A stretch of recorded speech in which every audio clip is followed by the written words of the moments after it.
Welcome back, ladies and gentlemen, to Season 3 of the Crucible Calls. It looks a little different this time around. I'm a bit happy about that fact. Today, we've got, for our first episode of Season 3, Jack Carlin, 4th Battalion, Sergeant Major. How are you doing, Jack? I'm doing great, Ethan. How are you? I'm here. Yeah. But, Tuesday night, where better place to be than the very brand new Core Leadership and Military Science Building Library. I know. It's a very cool building. I really enjoy it. So. Well, to get this started and kicked off the ground, I just want to do basic introduction. Sure. So would you mind telling us your name, your major, class year? We'll go from there. Yeah, absolutely. My name is Jack Carlin. I'm a history major. I'm a junior here at the Corps Cadets. Army ROTC. What were the other categories? Companies. What companies have you been a part of since freshman year to now? Sure. Because I know that when you were. Wait a minute. Yeah. Am I thinking about this right? Yes. Timeline-wise, was 4th Battalion just standing up, or did it not exist? 4th Battalion did not exist until my last year, sophomore year. This is our second year in existence. OG. I ride in Bravo Company. I was a member of B25. Best TC in the Corps, Class 2-5. And then for the sophomore shuffle, 4th Battalion got stood up, and so Oscar November Company came into existence, and band obviously shifted over to 4th Battalion. So I've been in Oscar Company for the past 2 years. I was a member of the Oscar Company cadre last semester, and then now I'm on 4th Battalion staff. So I'm very familiar with your cadre endeavors myself. But on this podcast today, since it's only you, sort of our test drive to test out this new setup that we've got going on, it's going to be all about you. It's all about who is Jack Carlin, who is the man behind the Battalion Attention Parade Rest in the morning. Yeah. And as such, just to get things started along that sort of route, bagpipes. What are those about? Bagpipes. There's a story with that. So I do have Scottish ancestry. Clan Bruce goes on my mother's side. But I've always wanted to play the bagpipes. I mean, they're a very loud, obnoxious instrument. But I've always thought they're really funny. Is that supposed to say something about you, or is that just... No, I mean, I'm a funny person, too, I guess. So I think myself a funny. I don't think you're loud or obnoxious. Oh, thank you. But freshman year, our very first football game, I remember lining up with B25. We had pretty strict cadre. The legends, Brooke Johnson, John Terry. No way. A lot of E23. They were a very tough cadre crowd. Brooke Johnson. Shift over to Bravo. So yep. We were getting drilled for our uniform. Our brass wasn't shiny enough, or whatever. Like we were just getting railed as usual. And I hear bagpipes. And Bravo Company lines up on the right side of the VT, so I just full on break attention and look over. Squirrel brain kicks in. Exactly, and I saw our current regimental commander, Will Sosnowski, as well as he's a graduate now, but Quinlan McClung, true Scotsman. They were all warming up in the PT pit and playing bagpipes, and I was instantly like, "Yes, I am tapping that." I asked my cadre. I think I asked Cadet Ordnance Sergeant Bracknell. I was like, "What's that?" He's like, "I don't know, man. They're just playing bagpipes. Go back to attention." But then come second semester, freshman year, I tapped the organization and I made it on. What is the tap like for pipes and drums? I honestly am you'd think I'd know more about it, given that you guys share the storage spaces with us. You always do performances with us as well. I literally do not know anything about pipe and drum, though. Pipe and drums was started a while ago. There is a woman who lives in Radford. She is part of the Clan Campbell, and she donated money, and she still provides money. She provides a scholarship, actually, to the regimental piper and pipe and drums in order to get us kick-started. Who is the regimental piper? Me. It is you? Currently, yes. It's not. It's kind of like a semi-official position. It's kind of gone in and out of the regs the past couple of years. It should be in the guidon. It should take notes. We'll make sure it's in the guidon this coming year. But the tap process is honestly just learning to play your instrument. On top of we like to incorporate a little bit of PT because you got to have good cardiovascular health to play the pipes. But they're not an easy instrument. You either have to have a good ear, and I played piano for a long time, so I brought some musical experience into that. But you gotta stick with it and practice it, and then it's like juggling, honestly, because you're marching, you're inflating a bag, you're playing on the chanter, playing the melody, making sure that the drones are still in tune. So it's a whole involved process. But tap is basically just learn your instrument. We'll make you PT a bit, and then the final tap is classified, obviously. But Classified. Same with Signal Corps. Yes. Don't worry. We have our own secrets as well. But my favorite memory of pipe and drum, at least, has definitely been this past snowball fight. Because, we didn't have one when I was a freshman because Virginia weather can be bipolar and just decide that it's not going to snow and there's nothing you can do about it. But this year when it did, and you guys were out there, it was like a war zone. That was intimidating for one. I'm sure for the civilians. Yes. But encouraging and inspiring. I felt Scottish, and I'm not Scottish, so I'm glad. I didn't make the snowball fight my freshman year because my flight got delayed because of the weather. And then last year, obviously, no one had a snowball fight. So this year, I was rearing to go. I got out of class, I booked it back to my room, put on my kilt, grabbed the pipes, and ran outside. So I had to inspire the troops. I'm kind of the unofficial morale provider of the Corps. So the bard of the party. exactly. For any of those people who get that reference, they may take our snow, but they'll never take our freedom. There's a soundbite right there. You mentioned earlier as well, though, piano, because that's something I know we both have in common. We talked about piano before. Yes. We love playing the piano out there. I saw in you the banging lobby. out, what was it, Hungarian Rhapsody the other week? Yeah. It was pretty impressive. It's coming along ever so slowly, little by little. But for my own sake, because this is what I'm interested in, is, of course, other pianists and stuff like that. Is there any particular pieces you're working on? Or, how did you get involved playing piano in the first place? I was forced into it by my mother. Tale as old as time. If she ever sees this, thank you, Mom. No, I genuinely mean that. I did not want to start playing, but I was forced into it. And thankfully, back home in California, I had a really good piano teacher who drilled in the basics of piano and made me, pick up Mozart, Beethoven, all that stuff. But she let us pick whatever we want to play. So I played plenty of pop songs, I learned, I think, what's the Macklemore song? Thrift Shop. I learned that when I was younger just because I liked the song. But yeah.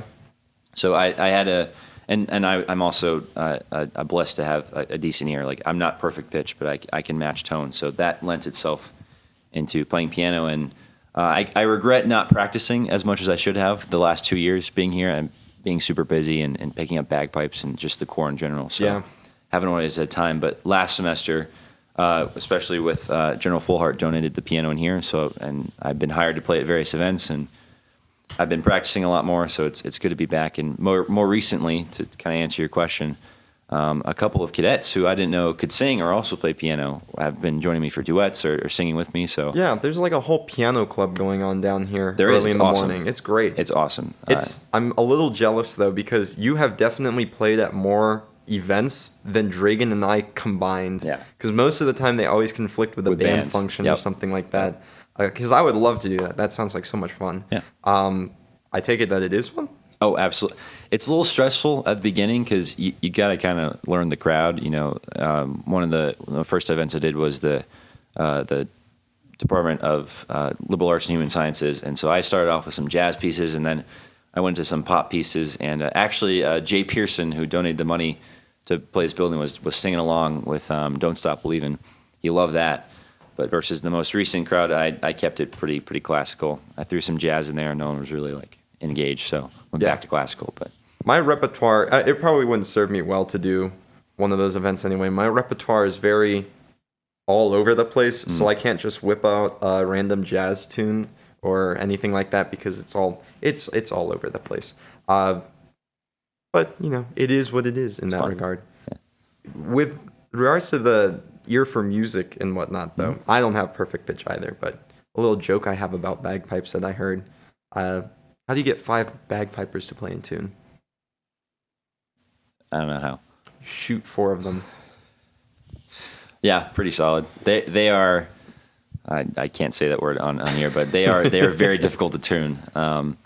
It's really annoying. They're very loud too. You're actually not supposed to practice them indoors. Really, I did that during New Cadet Week anyway. But I sitting outside. I'm just sitting there playing with the drones until shortening or lengthening them or messing with the reeds to try to get them in tune. If it's too hot or if it's too cold, the reeds contract. Yeah. As any other reed instrument can attest, they are a little fiddly with the weather. So Brass is invincible pretty much. They are. Rain, You guys shine, are. Absolutely. whatever. Temperature affects it, maybe. Yeah. String instruments will break if you leave a door open and a gust of wind flies in. Yep. I can't even imagine. So that, all respect for people who can play the bagpipes as Yep. well. As funny as that joke was, I know. I can't even imagine. I would tear my hair out trying to tune and play one of those. it's really fun because you'll tune them one day, and the next day they will sound awful, and you have to retune them. A and whole then- 2 steps off or something crazy. No, really, I'll tune them in the PT pit, and I'll be like, all right, good to go. I'm gonna save my breath and lip strength until we start marching, and then we start marching, and it's like, nah, like crap. But What other sorts of hobbies do you have, though? We talked about the music a whole bunch, Yeah. But beyond bagpiping and playing the piano and whatnot, what sorts of things do you do in your free time? oh boy, Was that is this going to take a while to digest this question or go through this question? no, I do a lot of things. That's good. I no pun intended. Well, maybe pun intended. I'm kind of a jack of all trades. Like I do a lot of stuff. Hey. Tonight, I just came from jiu-jitsu. I'm the president of the MMA club here at Tech, so I do Brazilian jiu-jitsu on Tuesday and Thursdays. Come out, join. Shout out to my own club. But that's a really fun activity. I picked that up from one of my roommates last year. It's really great physical activity. It's got me a lot more confident and Practical, too. very. I'm very happy I did not get on your bad side at the beginning of New Cadet Week to now. No. I wasn't quite as good. It's been almost 6 months since then. So I've improved since then. What would your belt be if, or is jiu-jitsu sort of divided the same way in belts? Yeah. Like, okay. I'm not super familiar with like actual professional Gracie Jiu-Jitsu, but there's white belt, blue belt, purple, brown, black. I would still be a white belt. I'd probably need at least another year minimum to get up to a blue belt. It's a very difficult process, and I don't train at an actual gym. I just train at the rec field house. So I had a friend of mine back in what was it, elementary school or middle school, and he did karate. He wasn't in jiu-jitsu, but in the same way, my parents told me that him achieving the rank of black belt was almost equivalent to being an Eagle Scout in many regards. Which that's how they were able to compare it to me because I'm an Eagle Scout. Are you? no. Okay. Well, for me at least, you devote so much time to this one thing, and when you finally reach the pinnacle of what that organization provides, it has shown that you were really committed to that. It's the same thing with like a college degree and whatnot, and more so being in the Corps, I'm sure. But yeah, do you plan to go all the way? Is that your ultimate end goal? As a black belt? I love it as an activity. I need to start training in an actual gym to get to a black belt, and that can take like decades. I mean, the guys who are black belts are really, really good. Even MMA fighters who start into jiu-jitsu take, I think the most recent one I've heard of who got to brown belt within like at least 4 to 5 years. Like, so it's significant commitment But, indeed.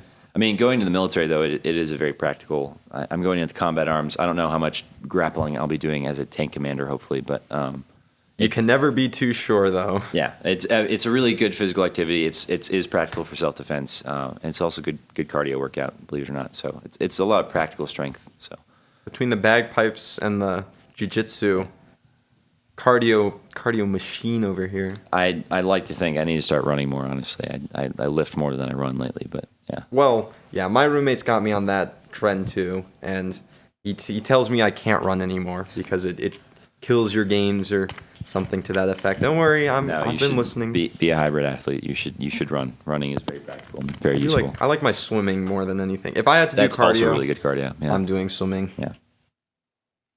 What other sorts of hobbies though?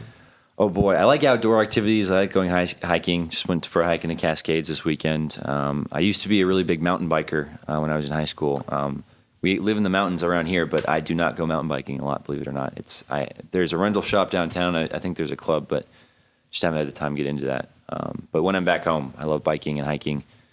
I like Legos. I like drawing. I have patchwork tattoo sleeves. I drew all of my tattoos. Oh, really? Before I got them and sent them to my artist. So I Is enjoy the drawing. Jack of Spades also related to your name? Yes, the Jack of Diamonds. Sorry. Wow. No, yeah. Spades. But, there's a whole saving meaning for me behind it, but then I remember I walked up. I was meeting my roommate I was meeting a new friend. His name's Tim Hipskin. Shout out to you, Tim. But I walked up and he was like, "You got a Jack on your arm?" I'm like, "Yeah." He's like, "Haha, your name's Jack." I was like, "Yeah, that sums it up. That's a little pretty much on it." the nose. Yeah. Who were you hiking with anyone on that last hike to the Cascades? I was with my roommate, Cadet Captain McDonald, and then who else? Former 3rd Battalion Sergeant Major Nick Ott. See, okay, that's where I thought I had seen a picture on Instagram of you guys hiking. You were Logan Klein too, right? Yep. Cadet Command Colonel Sergeant Klein. What a group that must have been. Bunch of studs. We had a lot of fun. Yeah, we good had pictures. Yeah, bit of a rough week last week, so it was fun to get out. We did a little polar plunge, which was nice. Nice. It was cold, very cold, very very cold. But I've had the opportunity to do polar plunges before, most often at like scout camps and stuff like that. Yeah. And I always just go, nah, not for me.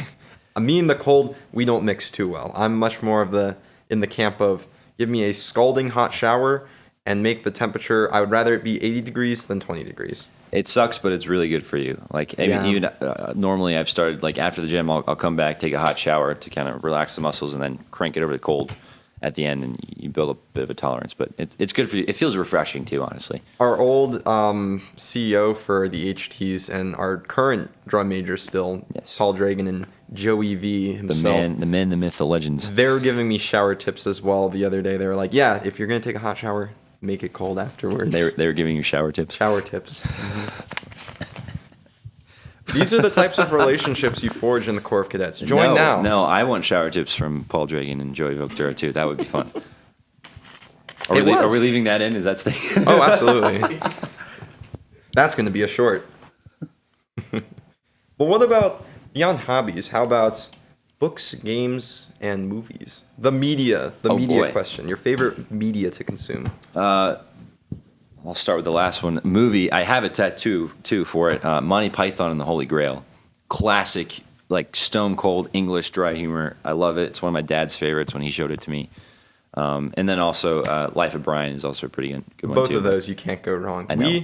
In our house, it's become we've seen the movie so many times that, like, as an example, our mom will say something along the lines of, okay, we've got, chores need to be done or take out the trash or something. And my brother, myself, and our dad, one of us will go, and then there was rejoicing.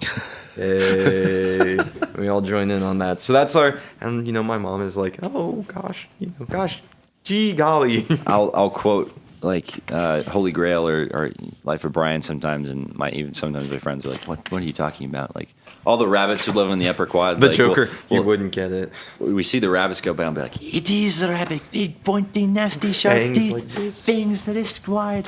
They're like, "What?"